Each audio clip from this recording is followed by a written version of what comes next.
Welcome to Inspire Podcast, where you'll be empowered to design and live your inspired life. Every episode, you will receive inspiration and tools from women who are making an impact in the world. With your host, Jacque Bruggemann.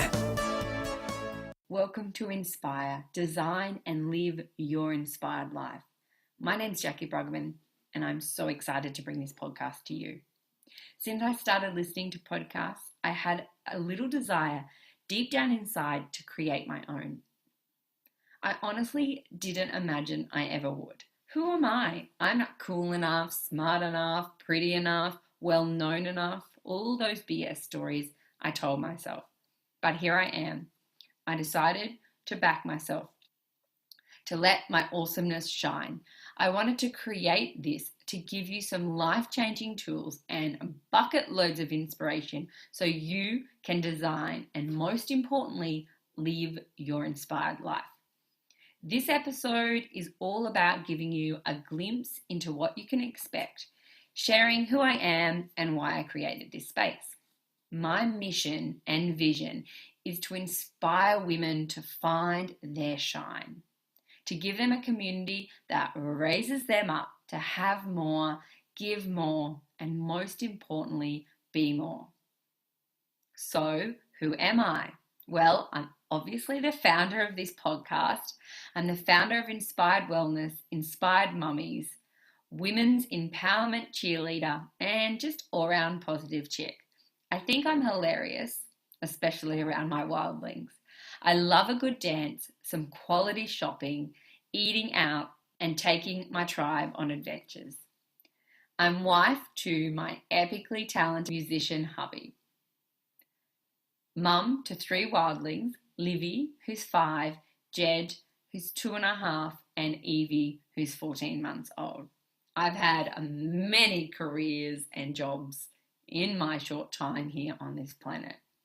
I have worked in beauty, I've been a massage therapist, I have been a school teacher, worked in childcare, and now I'm a business owner. I've always been drawn to business. I was really interested in how my parents' business worked.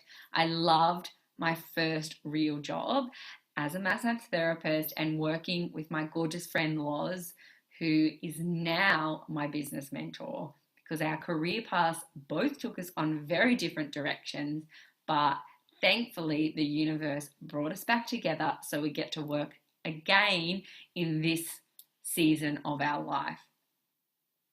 Loz is actually the one who planted the seed of this podcast and lovingly encouraged me to believe in myself and bring this to you.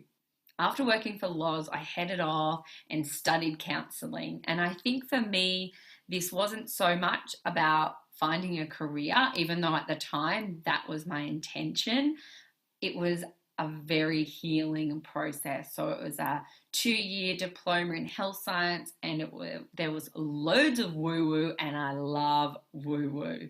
During my time studying counselling, I met my best friend and the love of my life, Jerry. Soon I went on to study to be a teacher, and I remember that time teaching me loads about myself. It's when I probably became my most withdrawn. I studied externally. I wasn't a mature age student, but I wasn't fresh out of school, so I kind of didn't feel like I fit in anywhere. After I had my first baby, Livy, I was blessed enough to be a stay-at-home mum. My hubby took a job that he didn't love at all, but it meant that we could live our highest value, and that was put our family first. When she was about 14 months old, I started to look at returning to teaching. I was struck with anxiety. The thought of being the new kid on the block in a new school, it would have been casual work to start with. We're in a new town and I didn't have many friends at all. The thought of putting her in daycare and going to a job where I didn't feel I would fit in just didn't light me up anymore. I wanted to be home with her every day. I wanted to be the one who put her down and got her up from her naps, who got to read with her and take her to the playground every day. So I started to look for a way to create an income and start a business from home. And I am so glad that I had the courage to do that. This podcast is definitely about giving you the skills and the inspiration to create your version of your inspired life. So having a business that I could run around my kids meant I stayed inspired during the trenches. And that's what I call this season of motherhood, because it feels like you are in the trenches. The days are hard. The nights are extremely long.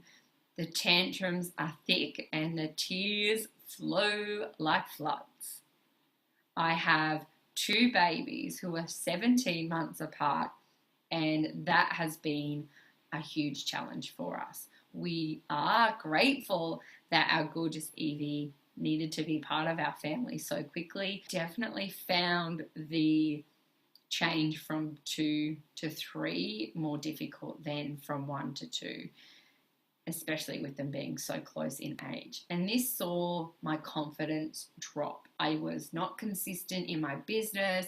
I wasn't consistent in showing up as the woman I wanted to be, looking after myself. My self-care was just non-existent.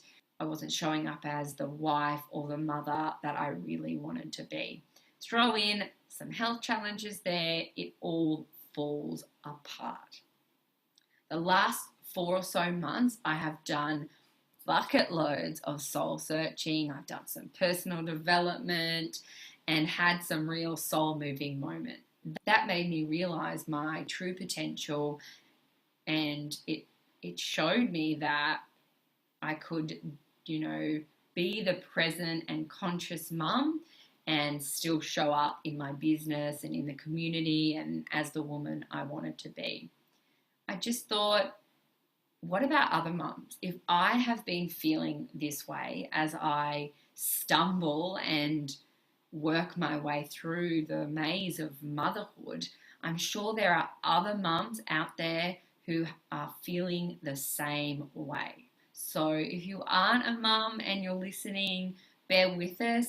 You will get so many tools from this and loads of inspiration too. But you'll hear lots of mum stuff entwined in there because obviously I'm a mum.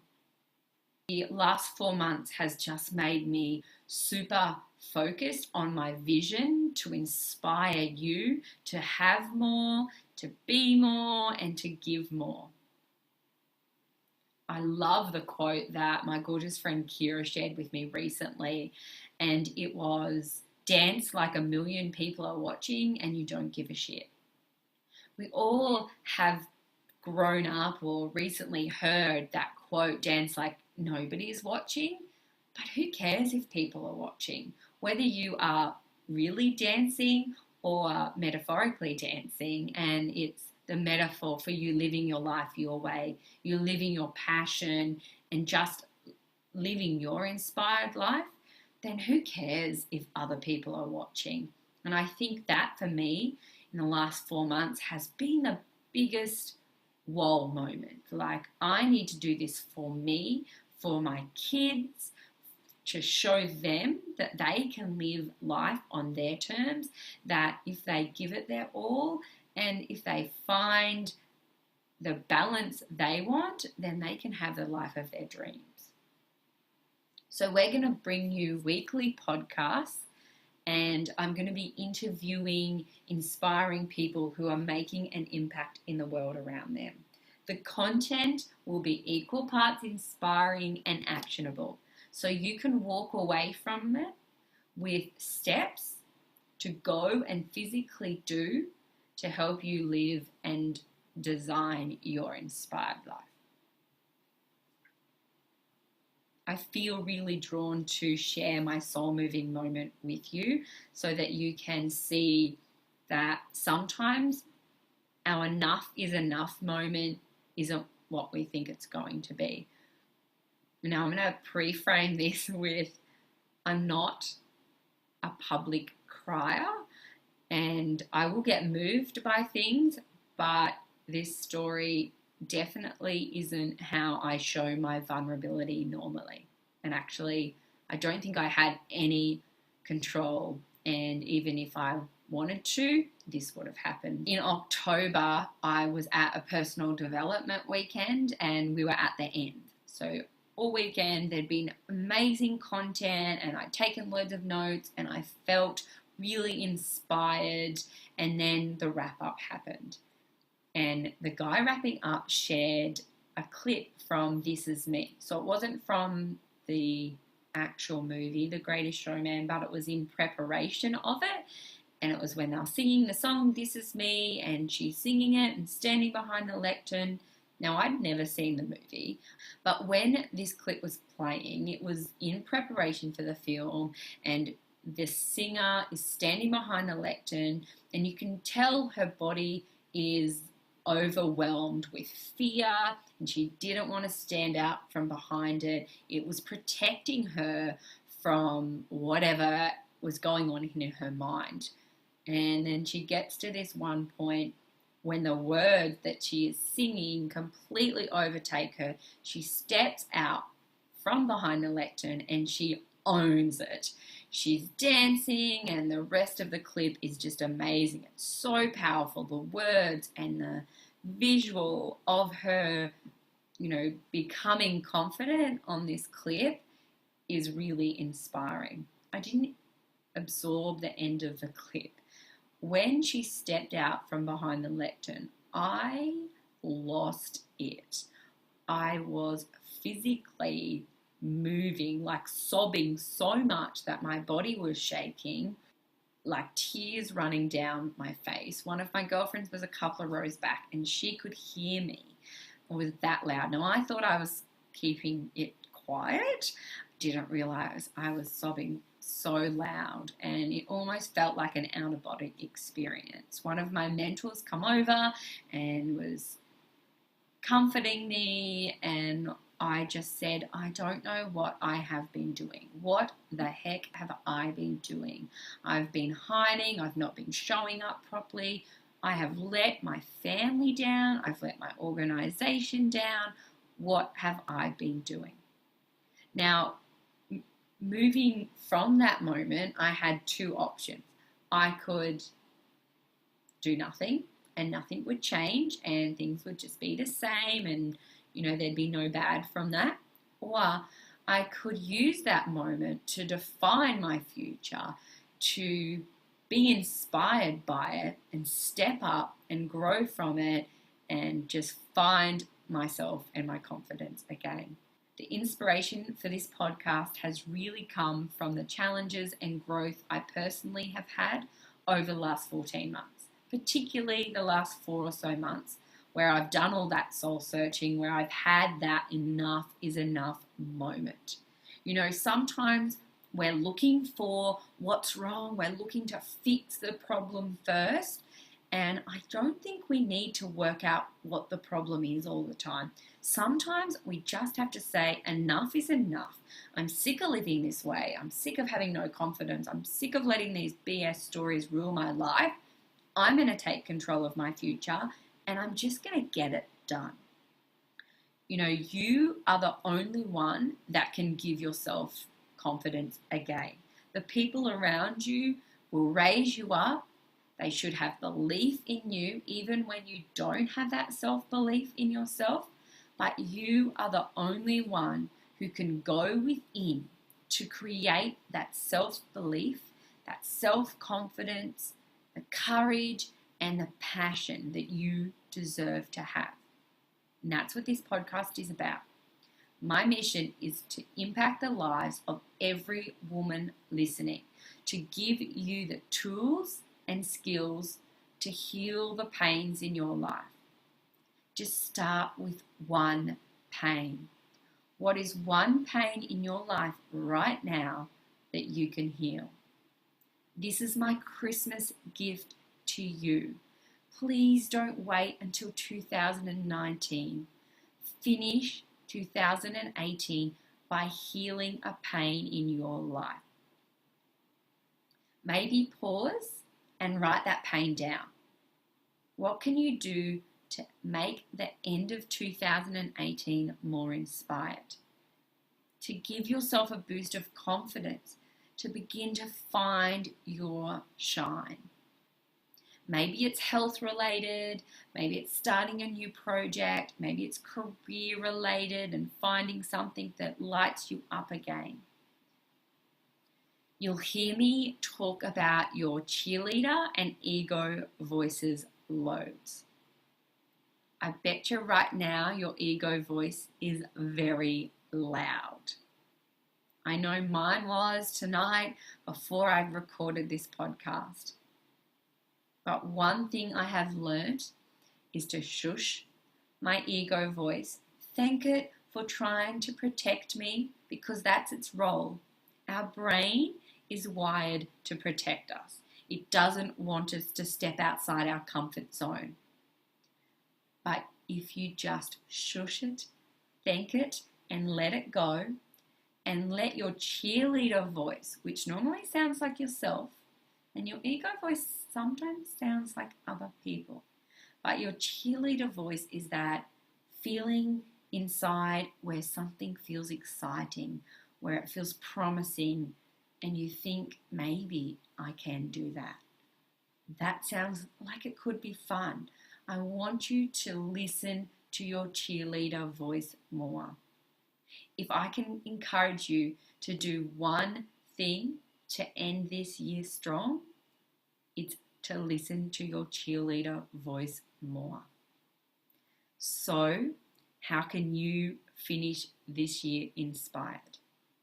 I listen to meditations, guided meditations, most nights and most mornings. It helps me feel centered. It helps me feel like I'm a way more present mum and wife.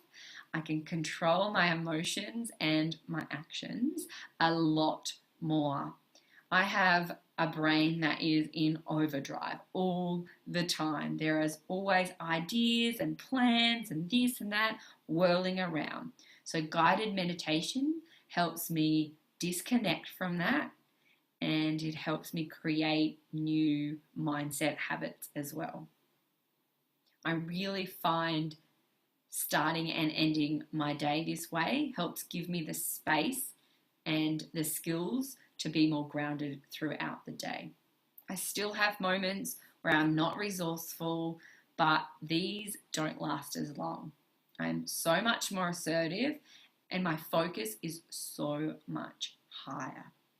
Each morning I follow this up with a morning statement which covers things like gratitude, power statements, quality questions, all to help raise my vibration and help me serve at a higher level. My wish for you is that you create these habits. Have no expectations in yourself, just commit to introducing them and letting their magic wash over you. I will link to my morning statement in the podcast notes so that you can see what I've created. I would love for you to find me on my socials and let me know how you find the process and how it has helped you transform your day. Whoa, so that is a lot about me. Tons of ideas for you to finish your year your way. Remember, you have the power to transform your life. Be insanely you. Be proud of your awesomeness and shine. I am so looking forward to bringing you our very first guest and to inspire you to set strong and meaningful intentions for 2019. If you have loved this and would like to keep up to date, please follow us on our socials, Facebook and Instagram, and head over to iTunes and leave us a meaningful review. Have a magical Christmas and a blessed New Year.